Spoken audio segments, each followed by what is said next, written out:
রামপুরায় কার্নিশে তরুণকে গুলির মামলার রায়ের দিন এবং ক্ষণ পূর্ব নির্ধারিত হলেও শেষমেশ হলো না ঘোষণা। প্রসিকিউশন বলছে পুলিশ সদস্য চঞ্চল চন্দ্র সরকারের বিরুদ্ধে ডিজিটাল প্রমাণ সরবরাহে 4 সপ্তাহ সময় প্রয়োজন। আবেদনের প্রেক্ষিতে তথ্য প্রমাণ হাজিরের জন্য 9 এপ্রিল পর্যন্ত সময় দিয়েছেন ট্রাইব্যুনাল। 2024 সালের 19 জুলাই রাজধানীর রামপুরা হয়ে ওঠে আন্দোলনের জ্বালামুখ। রামপুরায় নির্মাণাধীন ভবনের কার্নিশে ঝুলে থাকা তরুণ আমির হোসেনকে গুলি ও দুজনকে হত্যা করা হয়। এ ঘটনায় ডিএমপির সাবেক কমিশনার হাবিবুর রহমান সহ 5 জন আসামির মধ্যে গ্রেপ্তার মাত্র একজন আসামি পুলিশের সাবেক এএসআই চঞ্চল চন্দ্র সরকার। দীর্ঘ 6 মাসের বিচারিক কার্যক্রম শেষ। বুধবার দিনটি নির্ধারণ করা ছিল রামপুরায় কার্নিশে ঝুলে থাকা আমির হোসেনকে গুলি ও দুইজনকে হত্যা মামলার রায় ঘোষণার জন্য। কথায় আছে শেষ হয়েও হইল না শেষ। তবে শেষ মুহূর্তে হলো নাটকীয়তা। প্রসিকিউশন দাবি করে বসলেন মামলার গুরুত্বপূর্ণ নতুন প্রমাণ হাতে এসেছে তাদের। বসুন্ধরা টিস্যু অশুদ্ধতার বিরুদ্ধে এক বিন্দুও ছাড় নয়।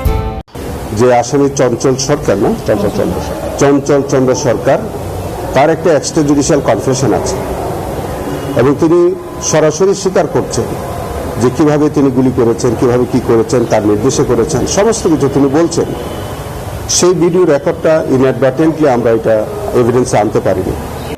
এদিন সকালে আন্তর্জাতিক অপরাধ ট্রাইব্যুনাল 1-এর চেয়ারম্যান বিচারপতি গোলাম মর্তুজা মজুমদারের নেতৃত্বাধীন 3 সদস্যের বিচারিক প্যানেলে এই আবেদনের শুনানি করেন। প্রসিকিউশনের আবেদনের প্রেক্ষিতে 9 এপ্রিল পর্যন্ত তথ্য প্রমাণ হাজিরের সময় দিয়েছেন ট্রাইব্যুনাল।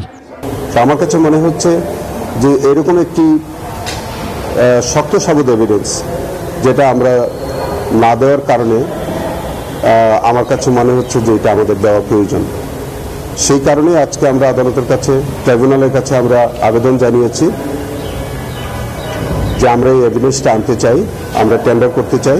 এদিকে ট্রাইব্যুনালে জুলাই আগস্টের চলমান একাধিক মামলার অভিযোগ পুনর্তদন্তের কাজ চলছে বলে জানায় chief prosecutor. Mahmud Hasan, news 24, Dhaka.